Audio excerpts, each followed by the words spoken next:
Alors nous sommes ici en Normandie, en forêt des Clairets dans l'Orne, à côté de Carouge, chez monsieur Jean-Claude Gauthier, sur une parcelle assez exceptionnelle, sur laquelle j'ai un souvenir, moi, puisque j'y suis venu il y a une quarantaine d'années, en 75, et à l'occasion d'une tournée de l'école forestière. Alors il faut se remettre dans le contexte de l'époque. À l'école forestière, à l'époque, la sylviculture, la seule qui était enseignée, c'était la sylviculture publique de l'office, avec la futée de chêne, régénération naturelle, fourré, gaulis, perchis, etc., coupe-rase à 200 ans. C'était le seul arrêt en forêt privée qui était prévu, et on tombe sur la planète Mars. Il y avait ici des Douglas, on ne connaissait pas les Douglas à l'époque, 12 mètres de haut, plumés pratiquement jusqu'en haut, il restait 3-4 couronnes, c'est tout, complètement élagué. Planté à 4 mètres sur 5, donc ça faisait place publique. Monsieur Gauthier nous a parlé sans arrêt de rentabilité, d'investissement, de payer ses ouvriers, tout ça. On n'avait jamais entendu ça dans tous les cours de l'école forestière. Ils ont 60 ans, 60 cm de diamètre, 42 mètres de hauteur pour l'ensemble du peuplement. Il n'y en a plus que 180 à l'hectare. Et il y a 750 mètres cubes à peu près sur la parcelle à l'hectare, dont 250 mètres cubes élagués. Donc M. Georges Gauthier, malheureusement, nous a quittés il y a 2 ans à 100 ans. Et le flambeau a été repris par son fils Jean-Claude Gauthier, qui va vous expliquer la genèse de cette propriété. Oui, cette forêt n'est pas née toute seule.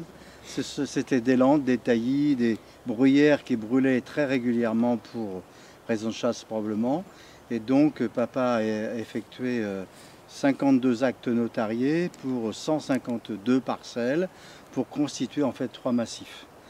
Et ensuite, ne croyez pas que ces arbres aussi poussent tout seuls. Il a fallu les accompagner par des éclaircies, d'abord des allagages et des éclaircies très régulières. On compte jusqu'à 11 éclaircies par parcelle. Et deuxièmement, ce n'est à peu près rentable pour couvrir ses frais qu'au bout de 30 ans. Donc c'est une affaire de longue haleine, de patience et quand même de trésorerie.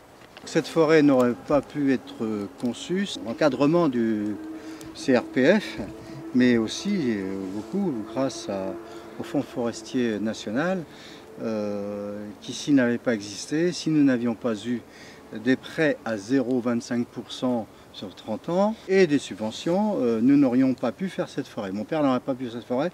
Et à ce jour, je suis affirmatif en disant que nous ne pourrions pas la refaire. Alors grâce aux mesures du CRPF régulières, tous les ans ou tous les 2 ans maximum, nous avons, mon père a établi une doctrine qui s'est avérée reproduite ailleurs, que les 2500 plants hectares qui étaient la condition sine qua non pour avoir des subventions, se sont avérés trop denses. Donc à aujourd'hui, nous ne plantons jamais au-delà de 850 plants hectares.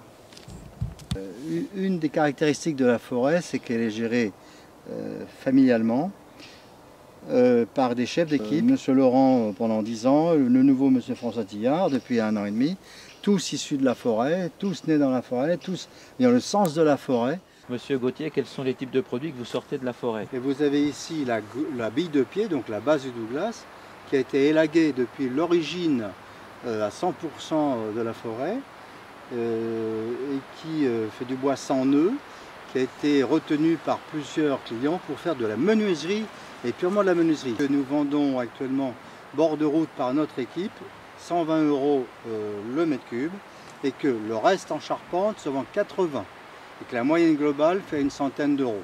Donc nous sommes largement au-dessus des prix pratiqués parce que les clients ont tous retrouvé et continuent à retrouver la qualité.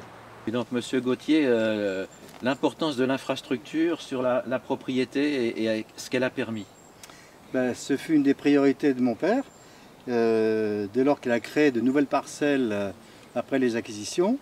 Et il a fait une infrastructure d'avant-garde, c'est 18 km, c'est 35 000 tonnes de pierre, ce qui a permis lors des chablis par exemple de dégager les grumes quasi immédiatement après les tempêtes. Oui, monsieur Gauthier, donc qu'en est-il du plan de gestion de la forêt et de la suite des opérations? Les plans de gestion des forêts ont été respectés point par point. Déjà, ces plans de gestion avaient été poussés par mon père à 10 ans de plus en moyenne par arbre. Et nous avons respecté de A à Z toutes ces préconisations et le plan. J'ai entendu dire que beaucoup d'usines voulaient que l'on coupe à 35-40 cm parce que les machines étaient calibrées 45 cm, mais nos frais à nous, ils sont fixes et il faut quand même les dépasser. Et donc nous allons pousser certains sapins, certains Douglas qui sont à 65 ans aujourd'hui, probablement à 75 et 80 ans. C'est un marché de qualité pour la menuiserie. Il est porteur, nous avons 2 fois la demande et je ne vois pas pourquoi on les couperait aujourd'hui. Bon, vous venez de constater des dégâts de gibier qui sont importants depuis 2 ans. Ce sont des Douglas qui ont 13 ans, plantés en l'an 2000. Nous avons dénombré 2500 arbres touchés, nous avons compté un par un, parce que la FCO nous avait refusé, Fédération des chasseurs, nous avait refusé d'augmenter le plan de chasse il y a 2 ans. Nous avions dans le temps très peu de gibier en forêt.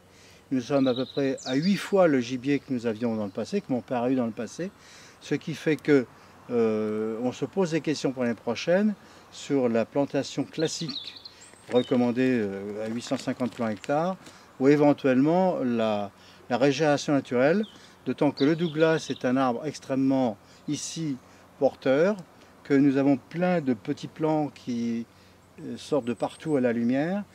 Donc la tentation est grande pour certains sylviculteurs de laisser la nature faire, sachant quand même que derrière la régénération naturelle, même si tout est porteur, il y a un coût qui peut dépasser le coût de la plantation.